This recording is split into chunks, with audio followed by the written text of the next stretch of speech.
Welcome to my YouTube channel. This is Lokesh Bajaj from LB academy. इसके पहले वाले video में हमने देखा था image formation by concave mirror. अब इस बार हम लोग देख रहे हैं image formation by convex mirror. तो यहाँ पे ये टॉपिक बहुत ही स्मॉल रहेगा। इसके अंदर सिर्फ दो ही जगह पे रखे रखा है। तो एक तो हमने ऑब्जेक्ट कहाँ पे रखे रखा है, इन्फिनिटी पे रखे रखा है, और दूसरा रखे रखा है इन्फिनिटी और पोल के बीच में। अब यहाँ पे इन्फिनिटी और पोल के बीच में मतलब हम लोग फाइनाइट डिस्टेंस, हम लोगों ने डिस्टेंस जो रखे रखा है वो एकदम कैलकुलेटेड है। ठीक है, इसके लिए हमने इसने फाइनाइट बोल के रखा है। ठीक है, चलो हम देखते हैं कैसे होता है। तो हमको ये पता है कि कॉन्वेक्स जो रहता है, कॉन्वेक्स मिरर, उसका रिफ्लेक्टिंग सरफेस पीछे की साइड होता है। ठीक है, तो यहाँ से हम लोग एक रे पास कर देते हैं। ठीक है, तो ये हो गया हमारा प्रिंसिपल। ये हमारा हो जाएगा यहाँ पे इस साइड रहता है इसके फोकस।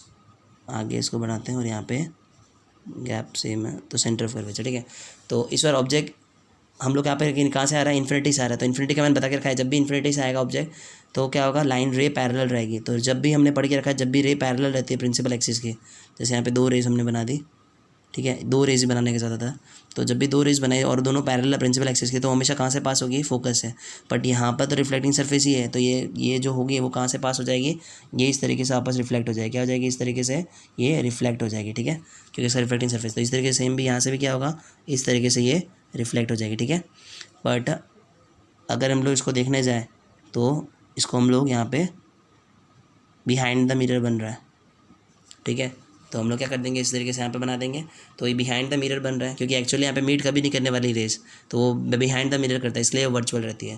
तो जितने भी कॉन्वेक्स के मिरर रहता है वो हमेशा वर्चुअल इमेज देता है। कैसे देता है, वर्चुअल इमेज देता है। दूसरा, इसकी जो ऑब्जेक्ट की पोजीशन है वो कहाँ पर है, तो हम लोग ऑब्जेक्ट की पोजीशन कहाँ बोल देंगे, फोकस पे, और वो कहाँ पर है, बिहाइंड द मिरर। तो हम लिखेंगे at focus behind mirror, behind the mirror, mirror के पीछे जो फोकस है वहाँ पर इसका ऑब्जेक्ट बना है, इमेज बना है। ठीक है, और दूसरा कैसी बनी है, तो हम लोग बोल देंगे ये है एक वर्चुअल।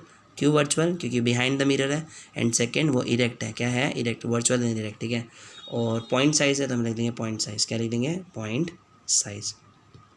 वापस से पढ़ लेते हैं। कोई भी कॉन्वेक्स मिरर की बात चल रही है, तो कॉन्वेक्स मिरर में जैसे ही दो बुलाई रे पैरेलल आएगी, इन्फिनिटी पे है ऑब्जेक्ट, तो रेज जो होगी वो पैरेलल होगी। तो यहाँ पे रिफ्लेक्टिंग सरफेस ये होता है, तो रिफ्लेक्ट होकर यहाँ से चली जाएगी। और जैसे ही रिफ्लेक्ट हो जाएगी तो कभी ये इस साइड तो बनने वाली नहीं, रियल तो बन नहीं सकती। इसके लिए क्या, अभी बिहाइंड द मिरर बनेगा। तो इसके लिए देखो कहाँ पे बन रही है, ये फोकस से बन रही है। ठीक है, तो ये फोकस से बनेगी, तो at the focus behind the mirror, और second virtual and erect size बनेगी। ठीक है, इसके बाद हम दूसरा देख लेते हैं। इसके अंदर दो ही है, सेकेंड लिख देते हैं वापस से, इधर से हम पास कर देते हैं। यहाँ पे ये हो गया बी, यहाँ पे एफ, यहाँ पे सी। ठीक है, और ऑब्जेक्ट को हम फाइनाइट डिस्टेंस पे रख देते हैं। मानो ऑब्जेक्ट को यहाँ पे रख देते हैं फाइनाइट डिस्टेंस पे। ठीक है, ठीक है, चलो। तो अब इस केस में क्या लिखे रखा है कि ऑब्जेक्ट को बिटवीन इन्फिनिटी एंड पोल, तो इन्फिनिटी तो बहुत दूर हो गया और पोल ये रहा, तो इन दोनों के बीच में रखना, तो यहाँ पे बीच में रख दिया। फाइनाइट डिस्टेंस हमको नोन है, क्योंकि डिस्टेंस 5 मीटर भी हो सकता है, जितना भी हो सकता है डिस्टेंस ऐसा रख के रखा है। ठीक है, अब हम देखते हैं तो कैसे होगा। तो एक हम लोग क्या करेंगे, सबसे पहले तो हम लोग एक रेस को हमेशा पैरेलल पास करेंगे। तो हमको पता है जब भी कोई रे पैरेलल होगी प्रिंसिपल एक्सिस की, तो हमेशा कैसे बनेगी, जब भी कोई रे पैरेलल होगी प्रिंसिपल एक्सिस की, तो वो क्या हो जाएगी, फोकस से पास होगी। पर यहाँ पे तो रिफ्लेक्टिंग सरफेस ऐसा है, तो ये क्या हो जाएगा, ये ऐसे यहाँ से रिफ्लेक्ट होकर चला जाएगा। ठीक है, और इसको हम लोग इमेजिनरी डॉटेड लाइन बना देंगे और ऐसे पास कर देंगे। ठीक है, ये फोकस से पास होगा। ठीक है, इसे हमने लाइन पास कर दी। ठीक है, आगे क्या लिख के रखा है, आगे एक तो हमने ये बना दिया। दूसरा हम लोग कैसे कर सकते हैं, तो दूसरा हम क्या कर सकते हैं, दूसरा हम कर सकते हैं कि जो सी से पास होगा, जो मैंने बताया कि जब भी कोई रे सी से पास होता है, सी के रे में, तो वो उसी तरह से वापस रिफ्लेक्ट होकर चला जाता है। तो हम लोग क्या करेंगे, यहाँ से इसको सी की तरफ करेंगे। तो सी की तरफ देखने जाएंगे तो मुझे यहाँ से कहीं पर लेना पड़ेगा, मतलब ऑब्जेक्ट को मुझे इस तरीके से लेता हूँ। ठीक है, तो ये जैसे इधर पास होगा तो क्या होगा, यहाँ से वापस बाउंस बैक होकर पीछे चले जाएगी। पर हमको एक इमेजिनरी लाइन ड्रॉ करनी है इसके, जो कहाँ से पास होगी, इस तरीके से पास हो जाएगी इसी की। ठीक है, तो ऑब्जेक्ट को अगर हम देखने जाएँ तो ऑब्जेक्ट यहाँ कहीं पे बन रहा है, क्या बन रहा है, यहाँ कहीं पे बन रहा है।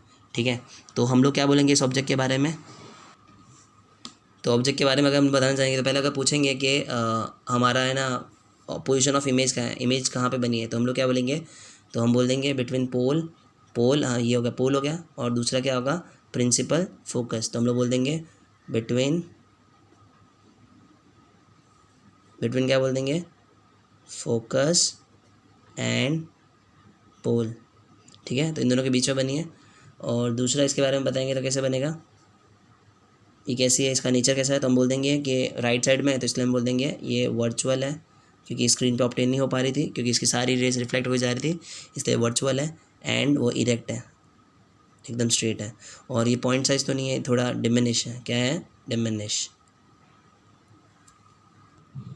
देखो यहाँ पर हमने जो इमेज बनी उसको ध्यान से देखो। जैसे यहाँ पे इमेज कहाँ पे बनी, एकदम सी के पास से बनी है ना, बट यहाँ पे बोल गया था बिटवीन पी एंड एफ। तो मैंने एक डायग्राम बनाया जो पूरे कैलकुलेशन मतलब स्केल से बनाया।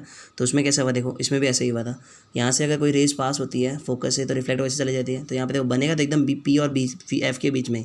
मेरे यहाँ पे एफ के एकदम पास में इसलिए बना था क्योंकि वहाँ पे कैलकुलेशन थोड़ा सा स्केल से नहीं बनाया था, इस वजह से ऐसा प्रॉब्लम हो सकता है। ठीक है, बाकी अगर डायग्राम बनाने जाएंगे तो हमेशा पी और एफ के बीच में ही बनने वाला है। और हमेशा ये ध्यान रखना है कॉनकेव में जब भी इमेज बनेगी ना तो हमेशा क्या बनने वाली है, रियल बनने वाली है कॉनकेव में। ठीक है, बस एक ही केस होता है जिसमें क्या वर्चुअल बनती है, वो भी कब होता है जब एकदम पास में रख के रखा है। क्या कोई ऑब्जेक्ट को क्या रखे गया है, एकदम पोल के पास के रख के रखा है, तब उसमें क्या होता है, वर्चुअल एंड इनडायरेक्ट बनती है। ठीक है, और बाकी जितने भी केस उसमें रियल इन्वर्टेड बनता है। जबकि कॉन्वेक्स के केस में ऐसा कुछ भी नहीं होता, उसमें सिर्फ वर्चुअल एंड इनडायरेक्ट बनती है। तो कभी भी कॉन्वेक्स का अगर सम आ जाए तो हमेशा उसके अंदर कॉन्वेक्स मिरर का बस अभी सम आ जाए तो वर्चुअल इनडायरेक्ट बोलना ही है, और इसमें वर्चुअल इनडायरेक्ट। और यहाँ पे हमेशा ऑब्जेक्ट की जो साइज़ रहेगी वो हमेशा छोटी रहेगी, तो पॉइंट साइज रहेगी छोटी रहेगी। तो हम लोग यहाँ पे क्या लिख सकते हैं, एक्सट्रीमली डिमिनिश। वहाँ पे अगर डिमिनिश वर्ड भी लिख के आ जाए तो नेचर एक मार्क्स मिल सकता है।